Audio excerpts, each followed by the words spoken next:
Саламатсыздарбы? 2022 жылдын 26 февралында Талаш шаарынын мэриясынан 46 Б сандуу буйрук чыккан. Бул буйрук адамдарды сатуунун курмандыктарына социалдык жардам көрсөтүү боюнча бул буйрукка ылайык комиссиянын курамы түзүлгөн. Биз Кыргыз Республикасынын 493 токтому менен бекитилген жалпы жоолорго ылайык иш жүргүзөбүз да. Биздин эң биринчи эле максатыбыз бул адам сатууга бөгөт коюу жана калкты түшүндүрүү иштери менен камсыздоо. Негизи адам сатуу боюнча катталуулар болду беле?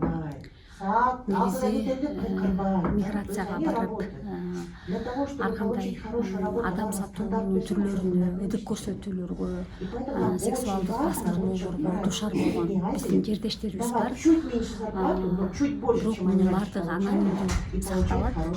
Көпчүлүк ошондой ылык көргөндөр, адам сатууга дуушар болгондор, миграцияда жанагындай адам сатуунун курмандыктары болгондор Талаш жересине кайтып келип, айкөл атуулдук демилгелерди колдоо борборуна кайрылышат. Биз ошол Талаш шаарынын мэриясы айкөл атуулдук демилгелерди колдоо борбору менен өнөктөш болуп иштейбиз дагы, чогуу бирге аракеттер көрүп атабыз. Курмандыктарын кайра жиберүү улуттук механизм бекитүү жөнүндө негизи бизге бул тапшырма 2019 жылы эле келгенде ошондо буйрук чыккан.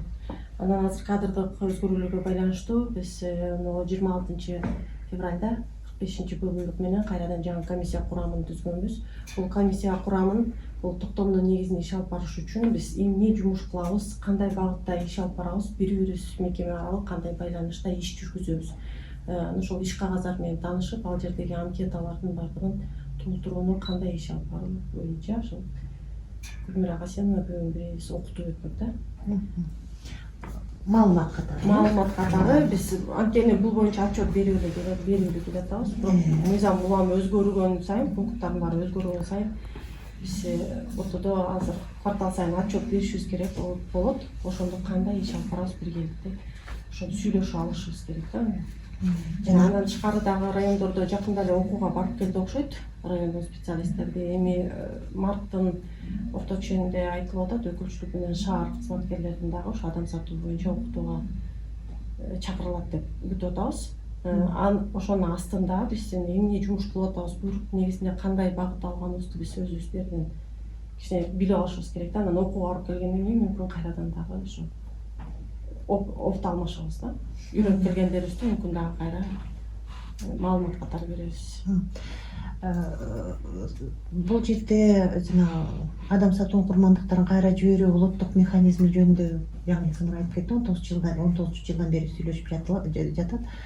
Бирок кантип биргелешип иштейбиз, кандай биздин эрежелерибиз бар, кандай жана процедуралар бар, бүгүнкү күндө эмне жасаш керек, ошону идентификациялоо да, ушундай адам сатуунун курмандыктарын идентификациялоо боюнча кандай жолдор бар, ошол 493 постановление бар да.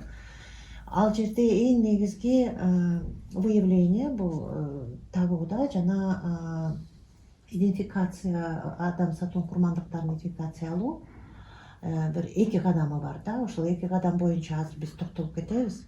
Андан ары кандайча бири-бирибизге кайра жиберебиз, кандайча бири-бирибиз менен иштешебиз, биздин потенциалыбызды көтөрүүгө эмне керек болуп атат, бүгүн кайсыл нерселерди дагы үйрөнүшүбүз керек, ошол жөнүндө азыр бир аз сүйлөшүп алайлык. Маалымат катары сиздер менен анда адам сатуу боюнча биринчи сүйлөшөлүк. Адам сатуу бул чоң кылмыш. Бул жалаң гана Кыргызстанда орто азияда эмес, дүйнө жүзүндө чоң кылмыш болуп саналат. Мындай кандайдыр бир маалыматтар бар да. Ал маалымат боюнча биз билебиз, тиги чоң кирешелер бар да. Мисалы курал жарак саткандан киреше бар, баңгизат сатуудан кирешелер бар. Бирок адам сатуудан да кирешелер көп келет экен. Акыркы пандемия убагындагы 1-2 жыл көбөйүп кетти мындай мисалдар да. Анткени ар бир адамдар, уюмдар эми жабылып калып эле үйдөн удаленкада иштеп аткан кезде адам сатуучулар уктабай иштеп баштады катуураак. уже онлайн вербовка башталды да кайрадан. Ну, кыздарды көбүнчө жаш кыздар, балдарды, ошо трудоспособный кишилерди вербовка жасоо боюнча. Эми биз билебиз адам сатуунун курмандыгы деп кайсыл адам жөнүндө же эмне жөнүндө айта алабыз? Эң биринчи бул кандайдыр бир эме кыймыл аракеттер болсо, действие деп коет да. Мисалы, ошол адамды алып кетти, машинага салып алып кетти, транспортировка, ал адамды алдап самолетко отургузду же ал адамга көп мындай убада берип туруп алгандары кандай бир кыймыл аракеттер болуш керек. Бул действие биринчи. Экинчиси средства да, кандайдыр бир эмне менен да, мисалы каражаттар менен да, кандай каражаттар бар. Мисал келтирип кетейин. Жүрүп Москвага сени алып кетем, мен сага тыйын төлөйм деген каражаттар. Мен билем сен тигиндей жаман бир нерселериң бар, ошолорду ачык айтам. Эгерде сен жок ачык айтпа десең, анда жүрмөйм мен деген коркутуулар, алдоолор, сылап сыйпап платежи деп коет, кызыктуу, кызыктырып, акчалай кызыктырып алдап кеткен да. Мунун баары эмнеге жасалат? Бир чоң максатка келүү. Бул эксплуатациялоо. Мажбурлоо да, мажбурлоо.